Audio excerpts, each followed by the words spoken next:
बांग्लादेश की सत्ता में करीब 15 साल से सत्ता पर काबिज रहे अवामी लीग के नेताओं के अब बुरे दिन शुरू हो चुके हैं।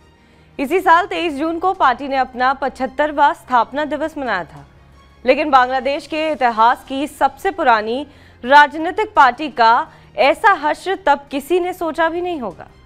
जून में आरक्षण के खिलाफ शुरू हुए विरोध प्रदर्शन देखते ही देखते आंदोलन में बदल गया और इस आंदोलन की आग ने किसी के घर जलाए तो किसी की बरसों पुरानी सत्ता छीन ली। 5 अगस्त को आंदोलन उग्र होता देख शेख हसीना ने प्रधानमंत्री पद से इस्तीफा दे दिया और वो आनन फानन में अपनी जान बचाकर भारत आ गई। भारत पहुंचकर शेख हसीना पूरी तरह सुरक्षित हैं और ये पहली बार नहीं है जब उन्होंने ऐसा नाजुक समय में भारत आकर शरण ली हो। इससे पहले पिता की मौत के बाद भी शेख हसीना ने भारत को ही अपना दूसरा घर बनाया था। हालांकि इस बार वो भारत में कब तक रुकेंगी इसका फैसला फिलहाल उन्हें ही करना है, क्योंकि बांग्लादेश में इस वक्त जो माहौल है वो उनके और उनकी पार्टी के लिए माकूल नहीं है। ऐसे में सवाल उठता है कि पूर्व प्रधानमंत्री तो भारत में सुरक्षित हैं, लेकिन उनकी पार्टी के बाकी लोग कहां हैं और किस हाल में हैं। कुछ दिन पहले ही शेख हसीना सरकार में मंत्री रहे हसन महमूद और जुनैद अहमद को ढाका एयरपोर्ट से गिरफ्तार किया गया था जब वो देश छोड़कर भागने की कोशिश कर रहे थे। वहीं अब पूर्व प्रधानमंत्री के निवेश सलाहकार सलमान रहमान और पूर्व कानून मंत्री अनिसुल हक को ढाका के सदर घाट से गिरफ्तार किया गया है। बताया जा रहा है कि ये दोनों भी भागने की फिराक में थे।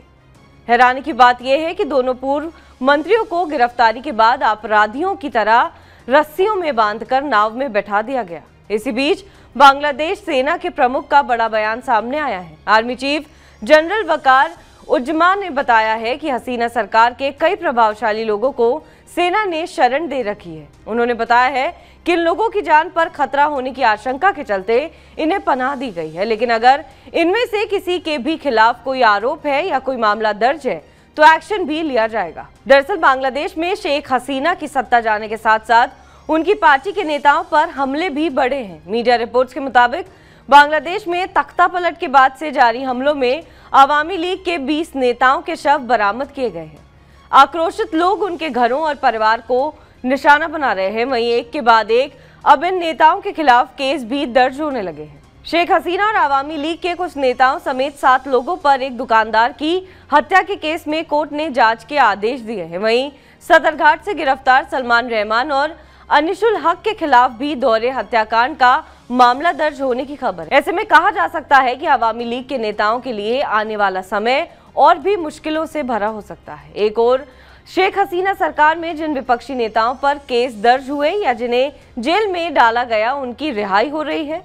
विपक्षी नेताओं पर लगे केस वापस लिए जा रहे हैं, तो वहीं दूसरी ओर पूर्व प्रधानमंत्री शेख हसीना और उनकी पार्टी के लोगों के खिलाफ नए मामले दर्ज किए जा रहे हैं। बहरहाल इस खबर पर आपका क्या कुछ कहना है हमें कमेंट करके जरूर बताएं। बाकी देश और विदेश की तमाम बड़ी खबरों के लिए आप देखते रहें TV9 डिजिटल।